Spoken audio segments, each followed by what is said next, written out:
થોડીક સ્વાસ્થ્યની પણ આપણે વાત કરીએ. મેટાબોલિઝમને લઈને પણ આપણો ઘણો બધો અધ્યયન અને અભ્યાસ રહ્યો છે. એવી કઈ બાબતો છે કે જે આપણા મેટાબોલિકની અંદર ઇશ્યુઝ ઊભા કરતા હોય છે ને એવી નોન નેગોશિયેબલ કે જે આપણે આપણા શરીર સાથે આવું તો ના જ કરવું છે, એવી કઈ બાબત? તમે ડાયાબિટીસને પ્રિવેન્ટ કરી શકો છો.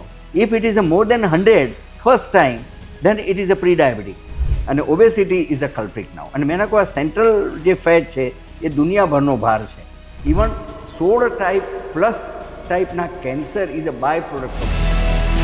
આપણે જોઈએ તો ગુજરાતની અંદર કોર્પોરેટ હેલ્થકેર એનો જે ઉદય છે એ કઈ રીતના થયો અને એમાં આપનું યોગદાન શું રહ્યું, કઈ રીતના? ત્યારે આ બે વસ્તુની મિસિંગ લિંક હતી અને હાઈટેક ટેકનોલોજી અને ગુડ ગવર્નન્સ આ સાથેનું કોઈ હોસ્પિટલ સ્ટ્રક્ચર જો ઊભું થાય તો આપણા ગુજરાતને, આપણા અમદાવાદને અને આજુબાજુ સ્ટેટને એનો મોટામાં મોટો ફાયદો થઈ શકે.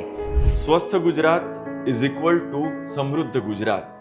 આ એટલા માટે કારણ કે આજના પોડકાસ્ટની અંદર આપણે વાત કરવાના છીએ કોર્પોરેટ હેલ્થકેરની, જેના માધ્યમથી આપણું ગુજરાત એ વધુ મજબૂત અને વધુ સમૃદ્ધ બની રહ્યું છે. નમસ્કાર, GCCA પ્રેઝન્ટ ગુજરાત ઉદ્યોગ જગતની ચર્ચામાં આપનું હાર્દિક સ્વાગત છે. Gujarat chamber of commerce and industry.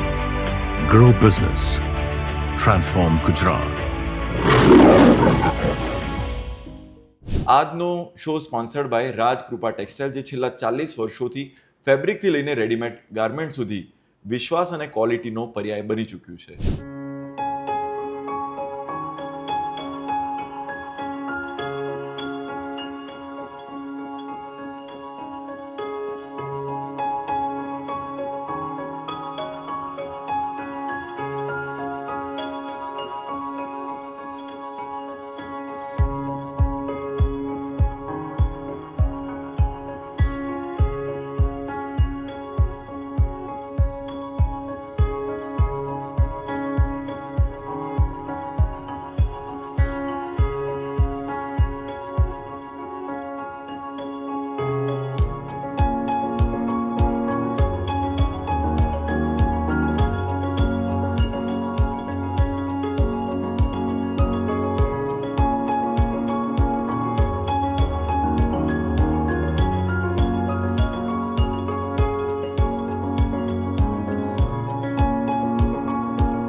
મિત્રો, ગુજરાતની એક ઓળખ એટલે ઉદ્યોગ અને વિકાસ તો છે જ, પણ એની સાથે સાથે એક નવી ઓળખ તેની બની રહી છે અને આ ઓળખ એટલે કોર્પોરેટ હેલ્થકેરની એક્સેલન્સની, જેની પાછળ ઘણા બધા વિઝનરી લોકો રહ્યા છે. આવા જ એક પ્રતિભાશાળી વ્યક્તિત્વ આપણી સાથે આજે વાતચીત કરવાના છે, જેમનો છેલ્લા 35 કરતાં પણ વધુ વર્ષોનો અનુભવ છે. ઝાયડસ હોસ્પિટલના સિનિયર ડાયાબિટોલોજિસ્ટ અને સાથે સાથે મેટાબોલિક ફિઝિશિયન કન્સલ્ટન્ટ તરીકે આજે આપણી સાથે જોડાય છે ડૉક્ટર VN શાહ. ખૂબ ખૂબ સ્વાગત છે આજના પોડકાસ્ટમાં. Thank you so much for your introduction and I am so happy કે GCCI is doing this kind of the program for the public education. સરે, આપે એક 35 વર્ષની અંદર આરોગ્ય એટલે હેલ્થકેરની એક આખી નવી દિશા બદલાતા જોઈ છે અને એની પાછળ આપનું એક વિઝન પણ રહ્યું છે. તો કઈ રીતના આખી જર્નીની અંદર પહેલાંની આરોગ્ય હેલ્થકેરની સુવિધાઓ કેવી હતી અને હવે કેવી છે? અનફોર્ચ્યુનેટલી હેલ્થ બાબતમાં આઝાદી મળી એ પછી આપણા ત્યાં પ્રાઇમરી હેલ્થ સેન્ટરો બન્યા, આયુર્વેદિકના સેન્ટરો હતા અને મેડિસિન એટલે મફત એવો એક ક્રાઇટેરિયા હતો. એ પછીનો આખો એક એરા ચેન્જ થયો અને એમાં શું થયું, આઝાદી મળી ત્યાંથી 2000ની સાલ સુધી લગભગ ગણી શકાય તો lifestyle disease versus infectious disease. એટલે ઇન્ફેક્શિયસમાં શું હતું તો મેલેરિયા, ટીબી, ટાઇફોઇડ, કોલેરા, ઝાડા ઉલટી, ન્યુમોનિયા આ બધા જ રોગો કોમન હતા અને જેમાં પ્રાઇમરી અને સેકન્ડરી કેર સેન્ટરોમાં એની ટ્રીટમેન્ટ મળતી, એમાં મોટા એડવાન્સ ટ્રીટમેન્ટની કોઈ જરૂરિયાતો હતી નહીં. પછી WHOએ હમણાં 10 વર્ષ પહેલાં પણ એને ડિક્લેર કર્યું કે now we are overcome from the lifestyle disease to the infectious disease. અને જ્યારે આ લાઇફસ્ટાઇલ ડિઝીઝ આવ્યા એમાં particularly heart disease, cancer, liver disease, kidney disease, diabetes અને નાવ ઓબેસિટી ઇઝ ધ મોટામાં મોટો બર્નિંગ પ્રોબ્લેમ. એ not only the Gujarat, Bharat અથવા વિશ્વનો છે અને એના માટે મોડર્ન મેડિસિનની જરૂરિયાત હતી. મોડર્ન રિસર્ચની જરૂરિયાત હતી અને અનફોર્ચ્યુનેટલી આપણા દેશમાં એની કમી હતી. સાઉથમાં ઘણી બધી ટ્રીટમેન્ટ હતી, ગુજરાતમાં બહુ જ ઓછા કોર્પોરેટ લેવલ હતું. અને એ વખતે એક ડ્રીમ આવ્યું અને અમે લગભગ 9 ડૉક્ટર મિત્રો ભેગા થઈ અને સ્ટર્લિંગ હોસ્પિટલનું ફોર્મેશન કર્યું. It was the first corporate hospital of Ahmedabad. અને એ વખતે આ હોસ્પિટલ બનાવી અને ટર્શરી કેર, બિકોઝ એન્જિયોગ્રાફી અને બાયપાસ માટે ક્યાં જવાનું, તો આપણે મદ્રાસ જવાનું, એ સિવાય પછી મુંબઈ જવાનું જેની વધારે તાકાત હોય, એનાથી વધારે તાકાત હોય તો લંડન અને અમેરિકા જતા હતા.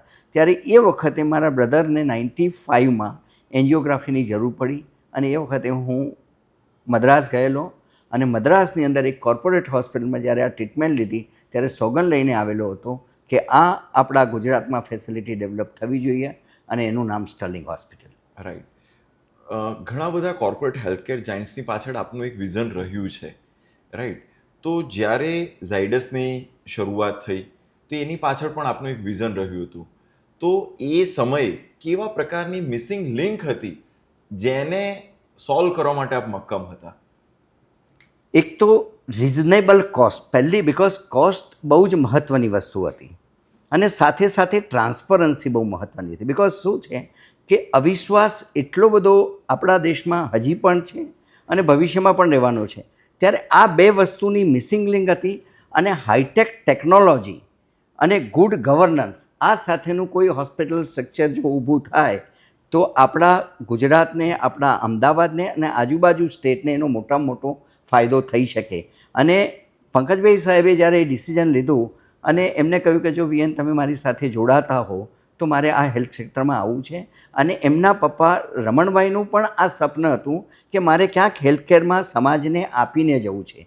એટલે ફેમિલીનો એક કોન્સેપ્ટ એવો હતો કે આ તો કર્યું અને એમને ફાર્મા ઇન્ડસ્ટ્રીમાં તો દુનિયામાં પોતાનો પરચમ લહેરાયો છે, પણ હેલ્થ ક્ષેત્રમાં એટલે પહેલું અમે આણંદમાં ગયા હતા અને એમને એવું કહ્યું કે ભાદરણ પંકજભાઈનું ગામ છે તો વાય નોટ મારું એમ કે જે સ્થળ છે એ હું આણંદને ન સ્વીકારું. અને એક નાનો મોલ હતો અને એ મોલમાંથી અમે એક હોસ્પિટલ ક્રિએટ કરી, એ ઝાયડસ આણંદ પહેલી બની અને પછી અમે આ જગ્યા લીધી અને પછી અહીંયાથી હોસ્પિટલનું પગરણ શરૂ થયું અમદાવાદમાં. આપણે જોઈએ તો ગુજરાતની અંદર કોર્પોરેટ હેલ્થકેર એનો જે ઉદય છે એ કઈ રીતના થયો અને એમાં આપનું યોગદાન શું રહ્યું, કઈ રીતના? મેં આપને કહ્યું કે નાનામાં નાની ટર્શરી, બિકોઝ 3 સ્ટેજ છે. પ્રાઇમરી એટલે શરદી ખાંસીના ડૉક્ટર આપે, પછી સેકન્ડરી કેર એટલે નર્સિંગ હોમો બન્યા અને પછી ત્યાં પોતે નાની મોટી સર્જરી થાય, હર્નિયા થાય, આ થાય.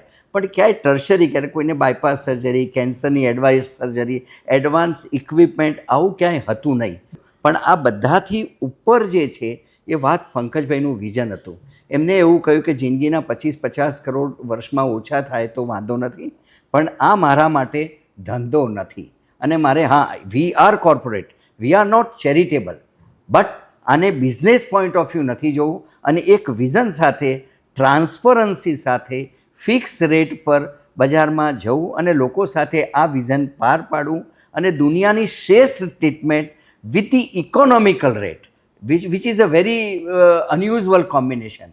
કિંમત ઓછી હોય અને દુનિયાની બેસ્ટ ડૉક્ટર, અને અત્યારે ગુજરાતના સર્વશ્રેષ્ઠ ડૉક્ટરો અમારી સંસ્થા સાથે જોડાયેલા છે એ ઝાયડસ હોસ્પિટલ અમદાવાદમાં. એટલે કોઈ પણને આજે એવું એક વિઝન, શરૂઆતમાં બેઠા ત્યારે વાત થઈ કે ઊંઘમાં પણ હેલ્થની કલ્પના આવે કે કોઈને લકવો થઈ ગયો કે કંઈક એક્સિડન્ટ થયો, ક્યાં જવું છે, તો ઝાયડસ જતા રહીએ. અને નાવ એ છેલ્લા ઘણા વર્ષોથી એસ્ટાબ્લિશ થયું છે અને ફોર્ચ્યુનેટલી ધ વીક બાબતમાં, because it is a totally transparency, તે લોકો સ્ટડી કરે છે અને we are the number 1 hospital since last more than 6 years in the state of Gujarat. Number 1 hospital is a Zydus hospital. ઘણીવાર સર એવું બને કે કોર્પોરેટ સ્ટાઇલની અંદર વર્ક કલ્ચર રહેતું હોય તો એના લીધે સામાન્ય વ્યક્તિના મનમાં આવે કે ભાઈ ત્યાં ચાર્જિસ પણ ખૂબ વધારે હશે, હેલ્થકેરની ફી પણ ખૂબ વધારે રહેતી હશે. તો આ પર્સપેક્ટિવ કેટલો સાચો અને કેટલો ખોટો? અમે શરૂઆતમાં આ મેસેજ જ આપવા એક પ્રયત્ન કર્યા, બિકોઝ કોઈ તમે કોર્પોરેટ હોસ્પિટલમાં જોશો ને તો આલાગ્રાન્ડ ઓડિટોરિયમ નહીં હોય. મોર દેન પીવીઆર થિયેટર અમારું અહીંયા ઓડિટોરિયમ છે. એવરી સેટરડે સન્ડે સોસાયટીના સારા માણસો, સોસાયટીનું કલ્ચર, ઇવન તમે ચાર્ટર્ડ એકાઉન્ટન્ટ એસોસિએશન, લાયન્સ હશે, રોટરી ક્લબ છે, એ બધાને બોલાવી અને અમે અમારું પહેલું વિઝન પ્રોવાઈડ કર્યું કે what is our vision, why we are in the society, અને અમારે શું કરવું, દેટ વોઝ અવર પ્રાઇમરી પેનિટેશન. અને પછી નાની નાની સોસાયટીઓમાં જઈને ગેટ ટુગેધર કરવું, થોડી ગેમ્સ કરવી અને અમારો મેસેજ આપવાનો કે અમારો અલ્ટિમેટ એમ જે છે એ ગુડ ગવર્નન્સ સાથે good health to the society આપવી, એક વિઝન સાથેનું શરૂ થયું. અને વી આર રિઝનેબલ એ ક્યારે, તો વર્ડ ટુ માઉથ. અહીંયા જેટલા બી લોકો આવ્યા અને જેમને માન્યું કે ના આ વર્ડ ટુ માઉથ જે કહે છે એટલું જ સત્ય છે, જે ફિક્સ કહ્યું છે એનાથી વધારે પૈસા લેવામાં આવતા નથી. હવે એકચ્યુઅલી જે કોસ્ટ છે એ ક્યાં લાગે છે, હું ફરીથી સિમ્પલ કોઈ નર્સિંગ હોમ અથવા બહાર જઈને તમે સર્જરી કરાવીને આવ્યા, હવે એ સર્જરી કરાવીને આવ્યા પછી જે ઇન્ફેક્શનને એ લાગે છે, એ ઇન્ફેક્શન છે એની કિંમત એના કરતાં 10 ગણી વધી જાય છે. અને જ્યારે એ વધી જાય છે ત્યારે એની કિંમત અને પહેલાંની સાથે ક્યાંય મેચ થતું નથી. અને એ ઘણી વખત એના કોમ્પ્લિકેશન્સના કારણે પેશન્ટ અને એના રિલેટિવને ઘણું સહન કરવામાં આવે છે. અત્યારે અમે જ્યારે શરૂ કરી હોસ્પિટલ ત્યારે 9-10 મશીન લઈ આવ્યા હતા. અત્યારે 40 કરતાં વધારે અમારી પાસે ડાયાલિસિસ મશીન છે. પ્રાઇવેટ હોસ્પિટલની અંદર આફ્ટર આઈકેડી કિડની ટ્રાન્સપ્લાન્ટનું સૌથી વધારે કામ એ અમદાવાદ ઝાયડસ હોસ્પિટલ કરે છે. એ જ રીતે લીવર ટ્રાન્સપ્લાન્ટનું હાઈએસ્ટ કામ આપણે કરીએ છીએ. We are having the more than 150 bedded ICU capacity, which કોઈ પણ ઇન્સ્ટિટ્યુશન કોર્પોરેટમાં નહીં હોય. અને છતાં પણ એટલા પેશન્ટનો ફ્લો આપણી પાસે આવે છે because we are transparent, because we are reasonable in the rate. અને એના કારણે વર્ડ ટુ માઉથ અત્યારે છેક જોધપુર સુધી, દિલ્હીથી ન જતા અહીંયા રિવર્સ પેશન્ટ અહીંયા આવે છે. સુરતથી આખું સૌરાષ્ટ્ર, કાઠિયાવાડ એટલું લવ કરીને આવે છે. અને જેટલી ગવર્મેન્ટ હોસ્પિટલમાં જેટલી OPD હોય છે એટલી પર ડે અમારે ત્યાં હોસ્પિટલમાં OPDનો ફ્લો છે. એટલા કન્સલ્ટ, તમે નીચે બેસવાની જગ્યા ન મળે એટલા લોકોનો પ્રેમ મળ્યો છે. અને આ મળવાનું કારણ એટલું છે કે definitely we are reasonable. Yes, ઘણી વખતે ગામડાથી વ્યક્તિ આવતો હોય એને એવું ફીલ થાય કે આવડી મોટી 5 સ્ટારમાં આવ્યા છીએ એટલે આ તો અહીંયા ચીરાઈને જ જઈશું. પણ જ્યારે બહાર નીકળીને જાય ત્યારે એ બહાર અમારું માર્કેટિંગ એ કરે છે. અમે માર્કેટિંગ ટીમ કરતાં અમારા જ કેનવાસર તરીકે કામ કરીએ અને અમને પેશન્ટ ફ્લો મોકલે છે. એક વ્યાખ્યા એટલે ડૉક્ટર એટલે ભગવાન, જે માણસને મોતના મુખમાંથી બહાર પાછો લાવી શકે. વચ્ચે વચ્ચે સમાચારોમાં પણ આપણે એવી ઘટનાઓ જોઈએ કે જ્યાંથી એ ભરોસો તૂટે. તો જે ડૉક્ટર ફ્રેટર્નિટી છે એમને આપ કઈ રીતના આપના અનુભવો શેર કરશો કે આ ભરોસો ટકાવી રાખવો કેટલો જરૂરી છે? બહુ જ સરસ ક્વેશ્ચન છે. દીવાની 2 બાજુ હોય છે, એક પ્રકાશ પણ આપે છે, જો નીચે તમે ટચ કરો તો એ કાળાશ પણ આપે છે. આપણા દેશની અંદર હજી પણ, અને પર્ટિક્યુલરલી ગુજરાત અને અમદાવાદમાં ટ્રાન્સપરન્સી સાથેની પ્રેક્ટિસ છે. ખાલી હું ઝાયડસમાં જ કામ કરું છું, ઝાયડસમાં નહીં, ગુજરાતની અંદર પણ એટલા સારા ડાક્ટર છે. અને ખરેખર દુનિયાનું શ્રેષ્ઠ ટ્રીટમેન્ટ આજે આપણે જાણીને આશ્ચર્ય થશે કે અમેરિકા જેવા અમેરિકા દેશની અંદર 1 લાખ કરતાં વધારે કન્સલ્ટન્ટ આપણા ભારતના છે. અને ત્યાંના લોકોને પણ વિશ્વાસ કોણ છે, તો ડૉક્ટર કહ્યું તો ઇન્ડિયન ડૉક્ટર સારામાં સારો, એની પાસે જવાય. બિકોઝ હજી બી ટ્રસ્ટ જે છે ને આપણું ફેઇથ, એ faith is a first cure, એ ડૉક્ટર ઇન્ડિયનમાં છે. હજી પણ હ્યુમન ટચ, હું ડેફિનેટલી, હું પર્સનલી તો મારો હ્યુમન ટચ માનું છું. કોઈ પણ ICUમાં પેશન્ટ હશે, એ કોમામાં હશે, વેન્ટી ઉપર હશે, પણ મારો પહેલો હાથ એના માથા ઉપર તો મૂક્યો જ હોય છે. Because it is a human touch, અને human touch is definitely working, અને એ આપણને એનાથી બને. હવે આ મેસેજ જે જ્યારે સોસાયટીમાં જાય છે કે આપણે આટલા બધા ડૉક્ટર્સ ખૂબ સરસ છે, તો વાય નોટ આ પ્લેસ આપણે માટે. અને અમારા ત્યાં થાય કે ઇમરજન્સી રૂમ છે તો round the clock, any time, within even 60 seconds time doctor એ પેશન્ટને ટચ કરેલું હોય, જે વર્લ્ડની અંદર ક્યાંય નથી. આવે નર્સિંગ જોવે, હિસ્ટ્રી લે, આ લે. We are not asking any person once they are reaching to our emergency room to first deposit the money and then we'll give the treatment. Here the motto of even Shri Pankajbhai also કે ભાઈ આ કરવું છે તો આ કરીશું, અને એમને day 1 થી એ સ્વીકારીને ચાલ્યા છે. આજની તારીખમાં એ 10 વર્ષ પછીના આ કમ્પ્લીશન ઓફ ધી હિસ્ટ્રીમાં પણ આ સત્યતા સચવાઈ છે. અને એટલા માટે જ ઇમરજન્સી રૂમમાં ક્યાંય પણ જવું હોય તો આખી રાઉન્ડ ધ ક્લિક, ઇવન રાત્રે તમે, અમારા ત્યાં 2 સિસ્ટમ છે. કોઈ એક્સપાયર્ડ પેશન્ટ, મીન્સ કે કાર્ડિયાક એરેસ્ટ થયું તો એને કોડ બ્લુ કહે છે. કોડ બ્લુ તમે ખાલી ગૂગલ પર મારશો તો ખ્યાલ આવશે કે એની આખી ટીમ હોય, એ કાર્ડિયોલોજીસ્ટ, ન્યુરોલોજીસ્ટ, એની આખી સિસ્ટમ વિધિન 5 મિનિટ્સ ટાઈમ એ પેશન્ટને કેટર કરી કોઈ પણ રૂમમાં. અહીંયાથી હું એક ડિક્લેર કરું કે આ કોડ બ્લુ છે એટલે આખી એની સિસ્ટમ હોય.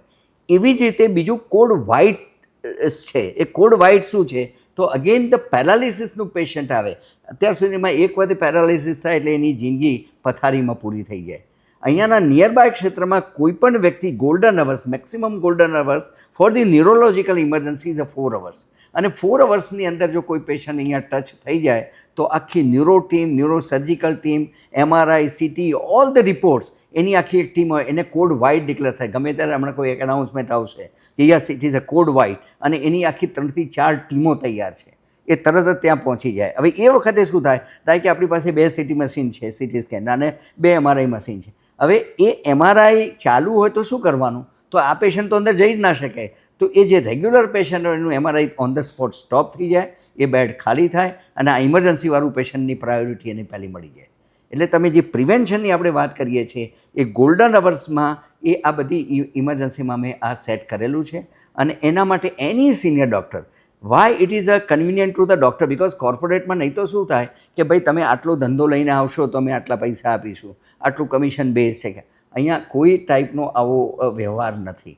અમારા કોઈ ડૉક્ટર્સને કોઈ ટાર્ગેટ આપવામાં આવેલો નથી, અને છતાં પણ એટલું જ કામ થાય છે. Any senior doctor who is attached with this hospital, they are available 24/7.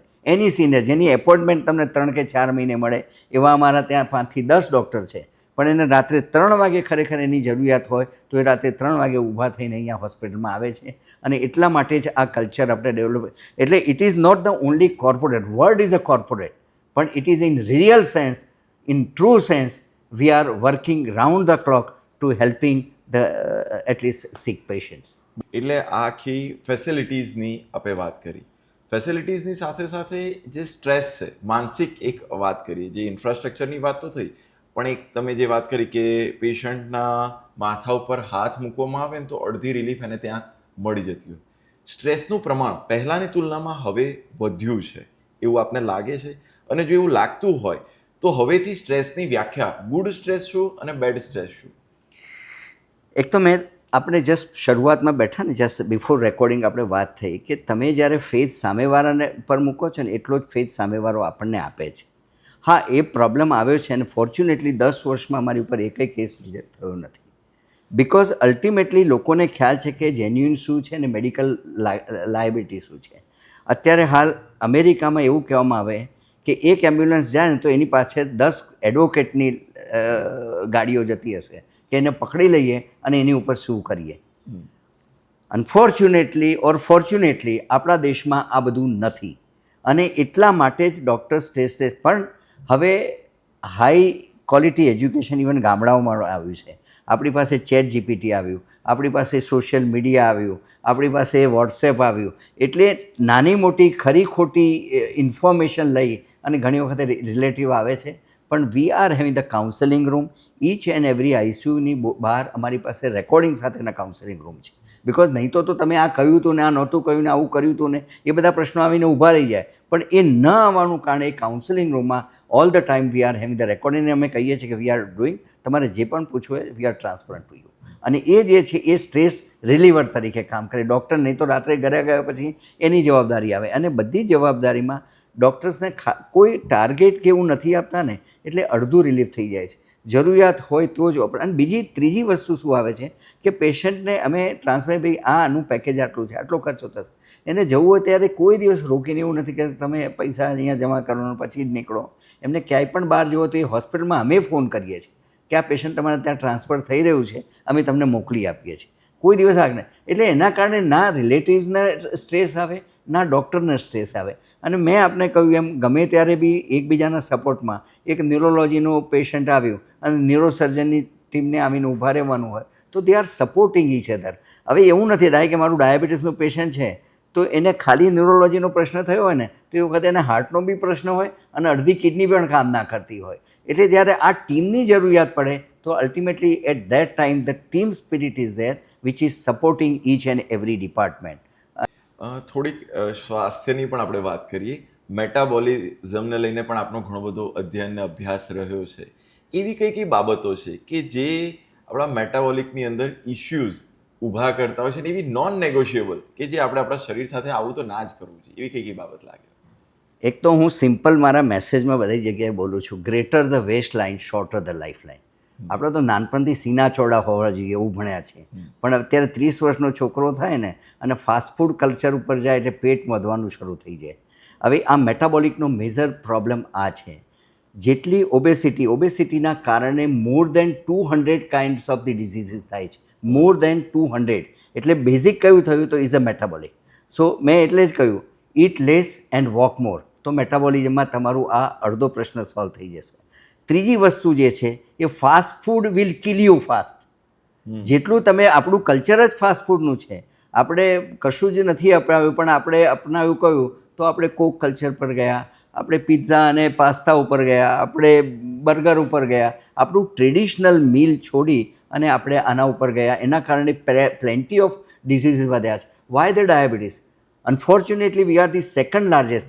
Till even 2018, we were the world capital. Now China is a world capital because they are now with the KFC and fast food and PepsiCo culture per gaya. And so with us also, we are the second largest in the world as far as the diabetes. And the byproduct of the diabetes is the heart disease, is અંધાપાનું પહેલું કારણ વર્લ્ડની અંદર is a uncontrolled diabetes. Second largest cause of the kidney failure is a diabetes. Heart disease એની, અને hospital બિલમાં simple કોઈ ₹1 રૂપિયાનું bill થતું હોય અને if the patient is with the diabetes then the ₹4 bill થાય. એટલે 3 to 4 times કોસ્ટ, હોસ્પિટલાઇઝેશન અને એના complication. Second, even amputation, accident પછીનું વર્લ્ડની અંદર પગ કપાવવાનું પહેલું કારણ ડાયાબિટીસ, અનકન્ટ્રોલ ડાયાબિટીસ. એટલે આવા પ્લેન્ટી ઓફ ડિઝીઝ છે એ મેટાબોલિક ઓરિએન્ટેડ છે. સિમ્પલ WHOનું સ્લોગન બિફોર 3 years હતું, ચેક યોર બ્લડ પ્રેશર. કેટલા લોકો પોતાનું ચેક કરતા હશે? હવે નાઉ ડેઝ તમે ડ્રાઇવિંગ લાઇસન્સ લેવા જાઓ ત્યારે થાય, સ્કૂલ કોલેજના એડમિશનમાં, ઇવન તમે નોકરી લેવાની હોય ત્યારે આ ચેક થતું હોય છે. એ રૂટીનલી નહોતું. એટલે સિમ્પલ મેસેજ છે, check your blood pressure. If it is not normal, go to the doctor. તમે 2 વખત ચેક કરો. Check your sugar. If your fasting sugar, simple ₹30 report છે, તમે ડાયાબિટીસને પ્રિવેન્ટ કરી શકો છો. If it is more than 100 first time, then it is a pre-diabetic, 100 to 125. And if it is more than 125, is a diabetes. So simple, check your blood pressure, check your even simple lipids profile, cholesterol અને advanced cholesterol. તો તમે heart ડિઝીઝને prevent કરી શકો છો. અને not only the BMI, આપણું body mass index normal Asia પેસિફિકનું અને પર્ટિક્યુલરલી ઇન્ડિયાનું એ 18 થી 23 છે. ઇફ ઇટ ઇઝ અ 23+ અને up to 25 is a overweight and more than 25 is a obesity. And obesity is a culprit now. અને મેં કહું આ સેન્ટ્રલ જે ફેટ છે એ દુનિયાભરનો ભાર છે. ઇવન 16 ટાઈપના cancer is a byproduct of the obesity. એટલે આ બધી જ વસ્તુઓ જો આપણે પ્રિવેન્ટ કરવી હોય તો these are the all carry home message. એટલે મી ટાઈમ, હું મારા બધા જ પેશન્ટમાં કહું છું, ભાઈ me time 1 hour is for me. What is that me? એટલે 45 minutes મિનિમમ વોક ઓર અને 15 થી 30 મિનિટ યોગા, રિલેક્સેશન. કશું જ ના કરી શકો તો સાંજે જઈને થોડું ડાન્સિંગની એક પ્રેક્ટિસ કરો. અને વધારાની એક આર્ટ દરેકમાં પોતાની પડેલી છે. એ આઈધર મ્યુઝિક હોઈ શકે, ઇન્સ્ટ્રુમેન્ટલ સિંગિંગ હોઈ શકે, તમારું ડ્રોઈંગ છે, ક્રાફ્ટિંગ હોઈ શકે. તો તમારી જે એનર્જી છે એ નેગેટિવ એનર્જીમાંથી તમે પોઝિટિવ એનર્જીમાં થઈ શકો. ઘણી વખત એવું બને કે બિઝનેસ અથવા ઓફિસની અંદર કામ કરવાના લીધે એક બેઠાડું જીવન બધાને ગમવા પણ લાગે અને એના આધારે એક જીવનશૈલી પણ ડેવલપ થઈ જતી હોય.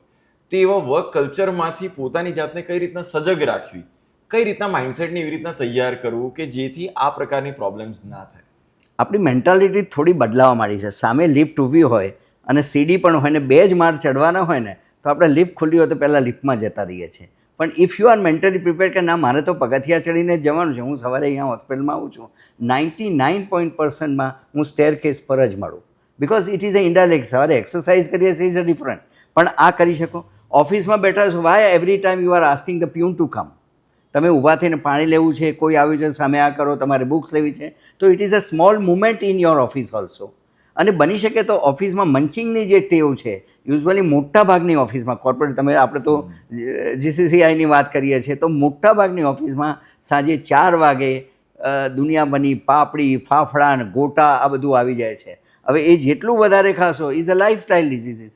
તો અલ્ટિમેટલી તમે ખાઓ ને, વાંધો નથી, high tea is to be there, પણ હાઈ ટીમાં તમે હેલ્ધી અને અનહેલ્ધી, એ હેલ્ધીને આપણે જો મેસેજ આપીશું તો એ નટ્સ હોઈ શકે છે, ઇવન આપણા સિંગ ચણા સાદા હોઈ શકે છે, તમે કોઈ પણ સોયાની વસ્તુઓ ખાઈ શકો છો, એવા નાવ બિસ્કિટ્સ મળે છે. તો આ બધી વસ્તુઓ it is a small change, but A small change છે એ ફ્યુચરમાં જનરેશનને ઘણે બચાવશે. એટલે સ્ટ્રેસલેસ થવું હશે તો at least have the me time for, અને એ મી ટાઈમ છે એમાંથી તમારી પોઝિટિવિટી ક્રિએટ કરશે. અને હેવ ધ પ્રોપર સ્લીપ. આ સોશિયલ મીડિયા અને કોમ્પ્યુટર ને લેપટોપ ને મોબાઈલ ઉપર દુનિયાભરના પ્રોબ્લેમ્સ આપણે ડિસ્કશન કરીએ છીએ, અને we are not having the at least minimum 7 hours sleep every day, which is the need of the time for the all our young generation which are coming up with the all newer entrepreneur which we are discussing about it, but have the me time as well as the sleep time properly and no anxiety.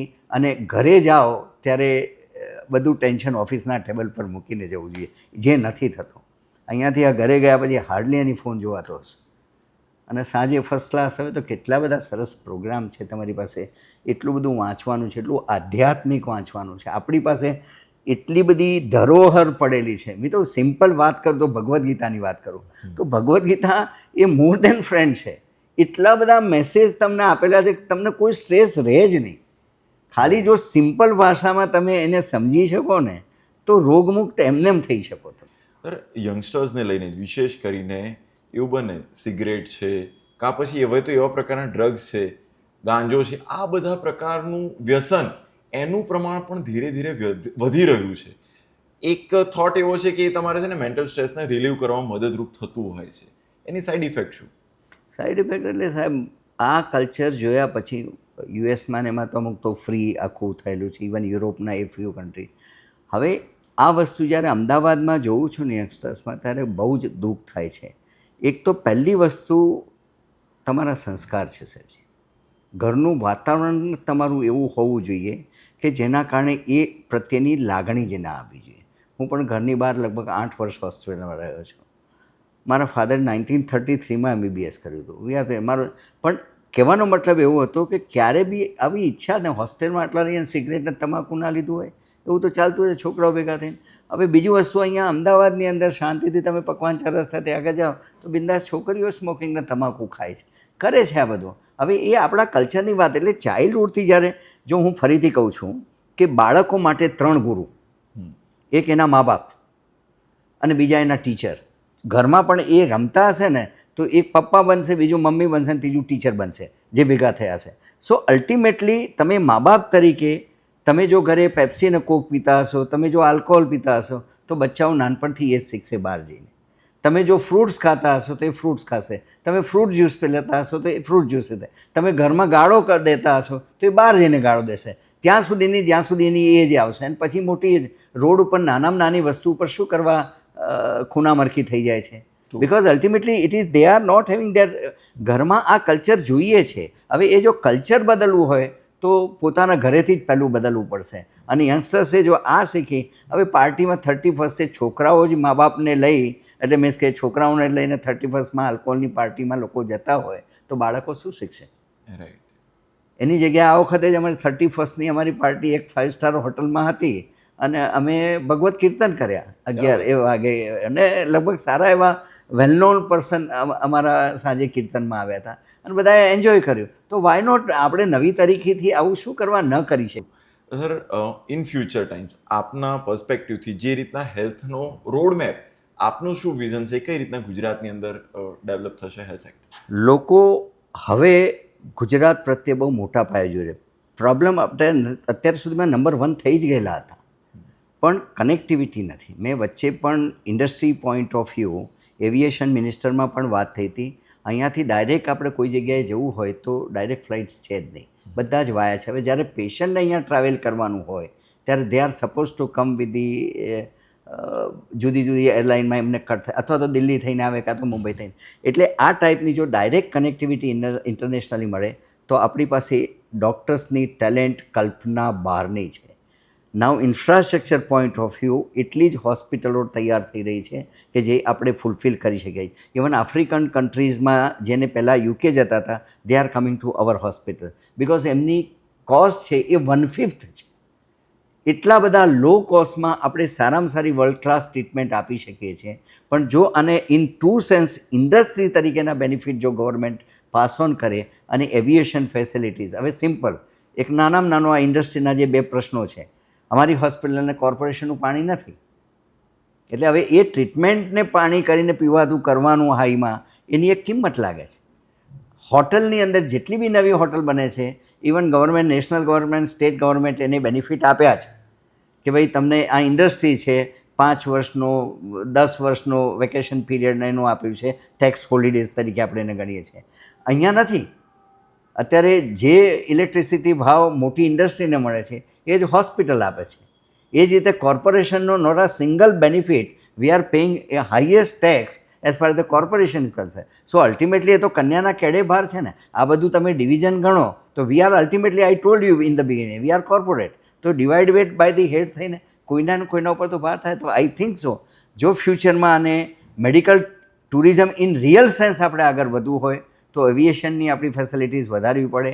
A few benefits like electricity, water supply, એ benefits અથવા equipment, I think so central government is going to now take the decision in this budget also. આ વખતે સીતારામનજીને એ benefit આપેલા છે કે એક સાથે જો સારા ઇક્વિપમેન્ટ પરચેઝ કરવાના હોય તો એના ઉપરના ટેક્સ હોલિડેઝને આપ્યું છે. આવું થશે તો I think so we will be number 1 in hospital industry also. Sir, પ્રધાનમંત્રીજી સાથેનો પણ આપનો ઘણો સંવાદ રહ્યો છે, તો આપે જે પ્રોજેક્ટ શેર કર્યા હોય, જેની ઉપર કામ થયું હોય, જે ભવિષ્યમાં પણ ઉપયોગી હોય, એવી કઈ કઈ બાબત? સાહેબનું એક્સેપ્ટન્સ બહુ જ મોટું રહ્યું છે. સિમ્પલ 2 પ્રોજેક્ટનું ડાયરેક્ટ અમારો આ જે સોલાર સિવિલ બનાવવાની હતી એ વખતે પીપીપી મોડલ બનાવવાનું હતું અને એ જ વખતે સત્યમના રાજુ સાહેબ આવ્યા અને એમને 108નો પ્રોજેક્ટ કર્યો. એ બન્યો એ વખતે હું ડાયરેક્ટલી એમાં હતો અને 108થી વી વેર નંબર 1 અને આજે પણ અમેરિકા કરતાં 9/11 કરતાં આપણે 108 ફાસ્ટર છે અને ખરેખર સેવા આપીએ છીએ. અને બીજો કેડેવરનો પ્રોગ્રામ, સાહેબ જ્યારે સ્ટલિંગમાં આવેલા હતા, ઓફિસમાં અમે બેઠા, વાતચીત થઈ કે આ કેડેવર શું હોય છે. એમને દિલથી સમજ્યું છે કે what is the cadaver. Brain dead થયા પછીના ઓર્ગન્સ લોકો સુધી કામમાં આવે અને આપણે કેવી રીતે એને ડોનેશન, અને એના એક પ્રોટોકોલ હોય છે. હવે એ કરવાનું હતું ત્યારે સાહેબે એમના ઘરે બોલાવે છે અને હું એમના ઘરે ગયો હતો અને વોટ ઇઝ ધ, અને ડેટાબેઝ વર્લ્ડના અમે એમને આપ્યા કે આ રીતનું કરવાનું. અને એમને એક સિમ્પલ ક્વેશ્ચન પૂછ્યો કે આ કોને કોને આપી શકે. મેં કહું જે પણ લોકો આ કરે અને એ કેડેવરનો ટ્રાન્સપ્લાન્ટનો પ્રોગ્રામ આપણે કરવો જોઈએ. અને I think so within a week time એમને GR બહાર પાડી અને આ કેડેવર ટ્રાન્સપ્લાન્ટનો પ્રોગ્રામ ચલાવ્યો. અને fortunately as far the cadaver is concern we are doing extremely good in India.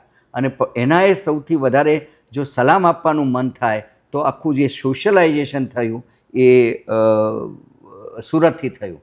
માન્ય ગોવિંદભાઈ ધોળકિયા છે, Kiran hospital, I was the first advisor to them also. એમને જ્યારે નરેન્દ્રભાઈએ જગ્યા આપી અને હોસ્પિટલ બની, પણ એ પછી જે આખું સોશિયલી ડેવલપમેન્ટ થયું અને હાઈએસ્ટ કોઈ કેડેવર ઇન્ડિયાની અંદર જો થતા હશે અને એ સુરતના લોકોએ ઉપાડ્યું. એટલે ધન્યવાદ જે આપવાને સુરત, અને ઘરે ઘરે આ પ્રોગ્રામ ચાલવો જોઈએ. તો આપણા ત્યાં રહેલું waiting list of the liver transplant અને કિડની ટ્રાન્સપ્લાન્ટ ક્યાંય પૂરું થઈ જાય. બિકોઝ રોડ એક્સિડન્ટના એટલા બધા કેસીસને બ્રેડ નેડના આપણે મળે છે, પણ જો એ પ્રોપર વે પર એનું ચેનલાઇઝેશન થઈ શકે તો આ પ્રોગ્રામ ગ્રાન્ડ સક્સેસ થઈ શકે એવું છે. Sir, GCCI Gujarat chamber of commerce દ્વારા પણ આવા અલગ અલગ વિવિધ પ્રકારના ઇનિશિયેટિવ પ્રારંભ કરવામાં આવ્યા છે, જ્યાં યંગ એન્ટરપ્રિન્યોર્સની સાથે સાથે બિઝનેસના બિગ ટાઇકૂન્સ પણ રહેતા હોય છે અને એની અંદર પણ હેલ્થ સેગમેન્ટના જે ડેવલપમેન્ટની બધી વાતો થતી હોય છે. આપ GCCIના કામને કઈ રીતના જોતા હશો? અને હમણાં રિસેન્ટલી ગેટ પણ આવી રહ્યો છે, તો આપનો શું અનુભવ શેર કરશો? પહેલાં ખાલી ચેમ્બર્સને છે ને એ એક એસોસિએશન તરીકે જોવામાં આવતું હતું અને હું બિકોઝ ઘણા બધા પાસ્ટ પ્રેસિડેન્ટ મિત્રો પણ છે અને સાથે પણ રહ્યા છે. પણ જે આખો જે ચેન્જ આવ્યો છે અત્યારે GCCIની અંદર અને એ ન્યુઅર જનરેશને આખું એને ઉપાડી લીધેલું છે અને એમનું વિઝન જે છે ને એ અત્યારે definitely GCCI point of view દેખાય છે. નોટ ઓન્લી ધીસ, એ સોશિયલ પ્રોગ્રામ હશે, એ કલ્ચરલ પ્રોગ્રામ હશે, એ આર્ટ હશે, એ બધાની સાથે સાથે એક આ હેલ્થને પણ એક પ્રાધાન્ય આપ્યું. એટલા માટે તો તમે આજે મારી સાથે બેઠા છો. સો આઈ એમ સો હેપી કે at least GCCI is taking the interest for the health also. તો આ વસ્તુ જો કેરી હોમ મેસેજ તરીકે, બિકોઝ GCCI એના એક પણ વ્યક્તિ એવો નહીં હોય ડાયરેક્ટ અથવા ઇનડાયરેક્ટ જે ટચ ન થતો હોય. ઓલમોસ્ટ ઓલ સ્મોલ ઇન્ડસ્ટ્રી, કેટલી બધી ઇન્ડસ્ટ્રી છે. અમે એ વખતે જ્યારે વિજયભાઈ રૂપાણી સાથે વાત કરી, મેં કહ્યું ખાટલા ક્યાંથી લાવશું? મેં કહ્યું સાહેબ અત્યારે ઓક્સિજન બી મળી શકે, ઇન્ડસ્ટ્રી ઓક્સિજન આપણે આમાંથી કન્વર્ટ કરો. એક સિમ્પલ વસ્તુ છે. તો GCCI જે કરી શકે છે એ કોઈ પણ ન કરી શકે એવો માહોલ છે. અને તમે લોકોએ જે યંગર ઇન્ડસ્ટ્રીયાલિસ્ટે અને એન્ટરપ્રેનોરે આ હેલ્થને પણ હાથમાં પકડ્યું છે, તો હું નથી માનતો કે એ દિવસ આપણાથી દૂર છે કે જે આપણે ઘરે ઘરે હેલ્થ પહોંચાડી શકીશું. ખૂબ ખૂબ ધન્યવાદ. આજે આપણે પોડકાસ્ટની અંદર ખૂબ વિસ્તૃત બધા જ પહેલુઓને સ્પર્શથી આપે બાબતો શેર કરી. Thank you. તો આજે આપણે જોયું કે હેલ્ધી ગુજરાત બનાવવું એ ફક્ત કોઈ એક કે બે વ્યક્તિ નહીં, પરંતુ આપણી સૌની સંયુક્ત જવાબદારી છે. અમને આશા છે કે આજના પોડકાસ્ટમાંથી આપણે આપણા સ્વાસ્થ્ય માટે, હેલ્થ સેક્ટરના ડેવલપમેન્ટ માટે, બિઝનેસ માટેની અલગ અલગ બાબતો આપણા સુધી પહોંચી હશે. ફરી મળીશું નેક્સ્ટ એપિસોડની અંદર નવા વ્યક્તિ, નવી ઉર્જા, નવા ઉત્સાહ સાથે. ત્યાં સુધી આપ જોતા રહો GCCI પ્રેઝન્ટ, ગુજરાત ઉદ્યોગ જગતની ચર્ચા. નમસ્કાર. Gujarat Chamber of Commerce and Industry. Grow business. Transform Gujarat.